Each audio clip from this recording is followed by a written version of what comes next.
अहिले चाहिँ हामी घुम्दै घुम्दै यहाँ श्रम संस्कृति पार्कमा आइसकेका छौँ र यो परको चाहिँ बिबी हो। पहिला यहाँ चाहिँ बिबी पार्क भन्थ्यो, अहिले चाहिँ यसलाई चाहिँ बनाएर श्रम संस्कृति पार्क भन्छ।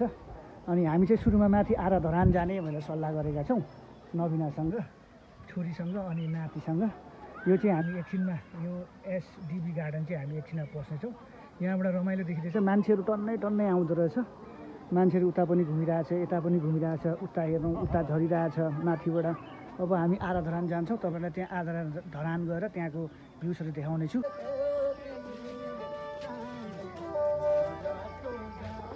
टिकट काट त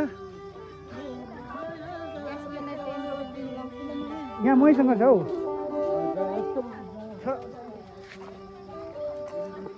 उया उया उया लगेर 10 रुपिस उया उया उया लगेर राख्देऊ। उया उया लगेर राख्देऊ।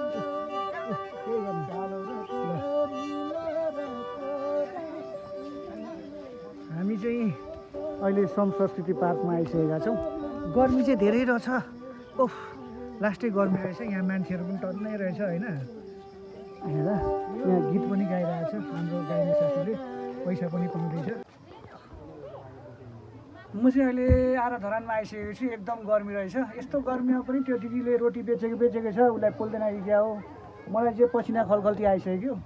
यस्तो गर्मीमा माथि दुईजना बाजेहरूले फेरि आरा काटेको छ, काठ लगेर कहाँ बेच्ने हो। मलाई पसिना आएर बर्बाद भइसक्यो। अब कहाँ जाने हो। दिदीलाई रोटी खानु पऱ्यो भनेर सोधेको, कति कसरी भनेको भन्दै यहाँ त। सबैजना दर्शकहरू हेर्नुहोस्, यहाँ मान्छेको चहल पहल हेर्नु त। आराधरान घुम्न आएको मान्छेहरूको चहल पहल हेर्नु त, भरिभराउ छ। खुट्टा हाल्ने ठाउँ छैन। मलाई खुट्टा हाल्नु कम गाह्रो परेको हो। हेर्नु त, माथि पनि घुमिरहेछ, उता पनि घुमिरहेछ, ऊ माथि पनि घुमिरहेको छ। तर मलाई गर्मी भएर म चाहिँ बसिरहेको छु। हुनुपर्ने अरे है, पुरा फोपालाई बोकी मागेर हेर्दै हुनुहुन्छ है मेरो छोरा चाहिँ। भयो अब भयो होला छोरा। लु लु हिँड अब तलको फिस हेर्नु। अब उसलाई चित्ता बुझो, फिसलाई भुजा देख्दै गरेर हिँड्यो अब।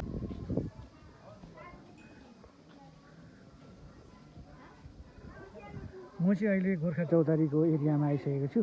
यो चाहिँ गोर्खा चौतारीबाट माथिबाट देखिने भ्यूज रहेछ, एकदम दामी रहेछ। म अझै यो माथि चढ्दैछु, यो माथि गएर तपाईँलाई देखाउँछु यो गोर्खा चौतारीको भ्यूज कस्तो देखिन्छ भनेर। त्यहाँबाट मजाले देखिन्छ।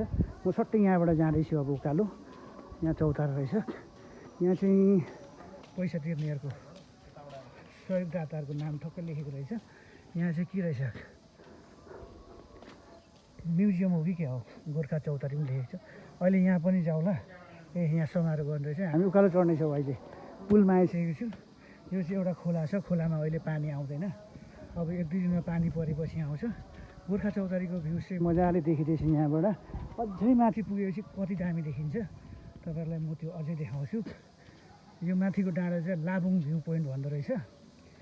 म पनि धेरै पछाडि यहाँ घुम्न आउँदैछु।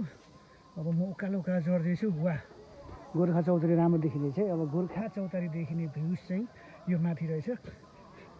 तपाईँहरूले यसो हेर्नु होला कस्तो लाग्छ। अरे लास्टै दामी देखिरहेको छ त। क्यामेरा राम्रो हो कि यो गोर्खा चौतारी राम्रो हो त? होइन, गोर्खा चौतारी राम्रो रहेछ। दामी देखिन्छ। यहाँ एउटा भाइ बसिरहेको छ, भाइ त गयो उकालो कुद्दै। अब यहाँबाट म तपाईँलाई गोर्खा चौतारी देखाउँछु। यो चाहिँ गोर्खा चौतारी। सबै गोर्खालाई चाहिँ एक समूह गर्ने, युनाइटिङ द गोर्खास भनेको चाहिँ सबै गोर्खाहरूलाई एकतामा ल्याउने चाहिँ यो गोर्खा चौतारी छ। स्मारक बनाएको छ। यो माथि निशानी पानटेङ्की जहाँ हामीले श्रमदान गरेको थियौँ। र यो तल पनि हामी जान्छौँ घुम्नका लागि। म यहाँ आइसकेको छु। गर्मी टन्टलापुर भइरहेछ। अनि यहाँ गोर्खा चौतारी ठ्याक्कै देखिरहनु भएको होला। म पनि यहीँ छु। घाम टन्टलापुर भयो भने घुम्नु मजा आउँछ।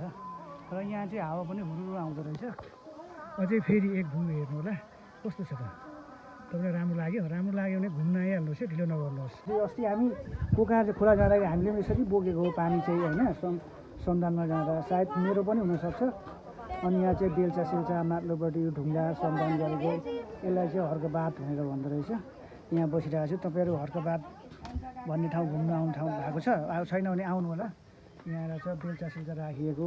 तपाईँहरू श्रमदानमा आउनुभएको छ म चाहिँ गएको छु 3 पल्ट जस्तो अनि यहाँ पसिना आइरहेको छ टन्टलापुर घाम भए पनि तपाईँहरूलाई यहाँ म घुमाएर देखाउँछु यो चाहिँ पहिलाको काममा हामीले पानी बोक्दाखेरि यो पाइप हामीले बोकेको अनुहार मेरो जस्तो पनि छ हेर्दाखेरि यहाँ चाहिँ खोइ को दिदी हुनुहुन्छ यो मिना सिङ्गर दिदी हो कि क्या हो मिना अनि यहाँ चाहिँ बेलचा रहेछ दुई खाले बेलचा छ त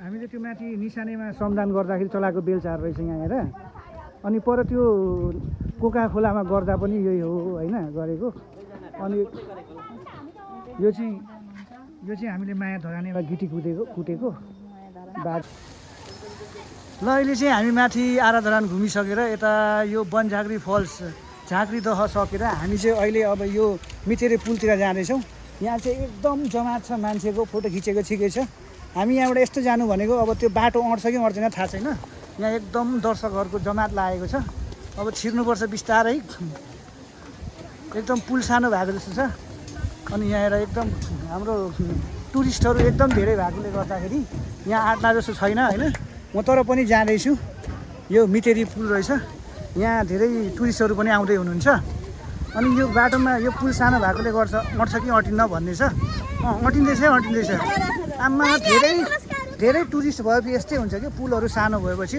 अलिक ठुलो बनाउनु पर्ने हो यो चाहिँ तलको ओसो पुल हो हावा हुरुरु चलेको छ त्यो पर टिकट काउन्टर हो हाम्रो पैसा त्यहीँनिर राख्छ क्या हाम्रो पैसा अनि यहाँ चाहिँ हामीले यो मितरी पुल काटेर आइसकेका छौँ उहाँहरूले पक्कै फोटो खिच्ने हुने हुन्छ म भएकोले गर्दा अड्कियो जस्तो छ म कुदे छोडिदिएँ म आइसकेँ अब मितरी पार्क क्रस गरेर हामी यता जाँदैछौँ त्यहाँ एउटा बोजू रहेछ त्यो बोजू पक्कै पनि सङ्घर्षमा कि भोजपुर गएको होला उहाँलाई हामी सोध्नेछौँ तपाईँलाई यो बाटो हिँड्दाखेरि कस्तो लागिरहेछ तपाईँको भारी कति छ भनेर हामी सोध्नेछौँ बोजूले यहाँ बोजूको तोकमै छैन त अनि खोइ अनि बोजूको तोकमा चाहिँ खोइ त अनि बोजू तपाईँको तोकमा चाहिँ अनि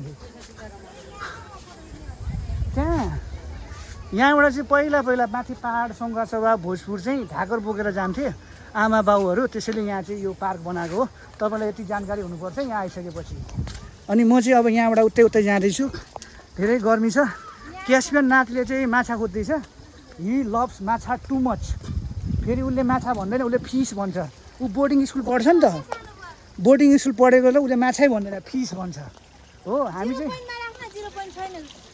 चाहिँ सरकारी पढेकोले गर्दा माछा भन्छौँ उसले चाहिँ फिस भन्छ हामी यो फिस भएको ठाउँमा आइसकेका रहेछौँ कहाँ 0.5मा राख्नु अरे ल मैले राखिसकेँ माछाहरू हरिया माछाहरू पहेँला माछाहरू घुमिरहेका छन् अनि म पनि यहाँ आइसकेको छु एकदम गर्मी लागिरहेछ तर पनि घुम्दा मजा आइरहेछ अब यहाँबाट म भिडियो बनाइदिन्छु क्यास्पियनको आमामा माछाहरू फिसहरू यहाँ छ दुईजना आमा छोराले चाहिँ माछालाई चाहिँ जो के अरे भुजा खुवाउँदैछ नबिना छोरी र क्यास्पियन नातिले तर यो चाहिँ यहाँको माछा चाहिँ खतरा रहेछ हौ है कलरफुल ओहो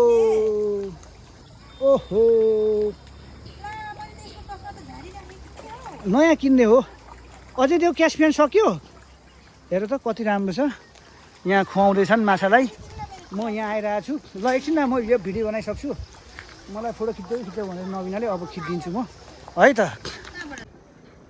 म चाहिँ अहिले यहाँ आएर श्रम संस्कृति पार्क घुमेर बाहिर निक्लिन लागेको छु गर्मीले टाउको तताइसकेको छ पसिना पनि धेरै झरिसकेको छ यो परेको चाहिँ असो पुल हो यता पनि घुम्ने ठाउँ रहेछ त्यो माथि धरान लेखेको ठाउँमा पनि गइएन गर्मी लाग्यो म यहाँ के रहेछ भनेर चाहिँ हेर्नु मात्रै आएको यहाँ पर के रहेछ एउटा है त्यो एसडिएस गार्डन लेखेको रहेछ त्यो त उताबाट खिच्नुपर्ने रहेछ अनि ल त्यहाँ पनि जान्छु नि त म एसडिएस गार्डनमा के रहेछ हेरौँ नि त तपाईँलाई देखाउँछु नि त तपाईँहरू कतिजना आउनु पाउनुहुन्न होइन त्यही भएर म गएर भए पनि तपाईँहरूलाई म देखाइदिन्छु नि त म यहाँ छु म त्यो एसडिएस रक गार्डन लेखेको ठाउँमा जाँदैछु टाढा यता घुम्नुपर्ने रहेछ बाटो अनि ठक्कै यहाँबाट यस्तो निक्लेर यसरी जाँदैछु अब यहाँ पुगेर म तपाईँलाई देखाउँछु एसडिएस रक गार्डन रहेछ यो चाहिँ मजाले बनाएको मान्छेलाई घुम्न मजाले मिल्ने टन्टन यहाँ अनि यहाँबाट सबै यसरी गएपछि चाहिँ यहाँ यस्तो रहेछ अनि यहाँ गएर चाहिँ फनक्कै फर्केर यस्तो गरेर चाहिँ खतरा देखिने रहेछ नि त यसरी बनाएको रहेछ तपाईँहरू पनि घुम्न आउनु होला धरानलाई मनपर्छ भने घुम्नु आएर छिटो छिटो अहिले एकदम मान्छेहरू घुम्न धेरै आइरहेको छ र यो तल चाहिँ यो खोलाको एरिया जस्तो छ खोलामा के छ त्यो खोला पनि हेरौँ है एकपल्ट ल यहाँ चाहिँ चितुवा बसिरहेको रहेछ अब यहाँबाट हामी बिस्तारै उकालो जान्छौँ यो अजिङ्गर जस्तो छ अजिङ्गर बैठे है उधर अनि यहाँबाट हम उकालो उकालो लगता है मेरो यसो ऑडियंसहरू कोही हिंदी कोही नेपाली कोही इंग्लिश बुझ्नेहरू छन् त्यही भएर कभी कभी ऐसे हिंदी इंग्लिश खिचड़ी बना के देता हूँ बुझता है सब ऐसे होता है अब हम धीरे धीरे ऊपर जा रहे हैं उकालो उकालो जाँदैछौँ गर्मी भइरहेछ पुरा पसिना आएको छ यति बेला त गर्मी नै हुने रहेछ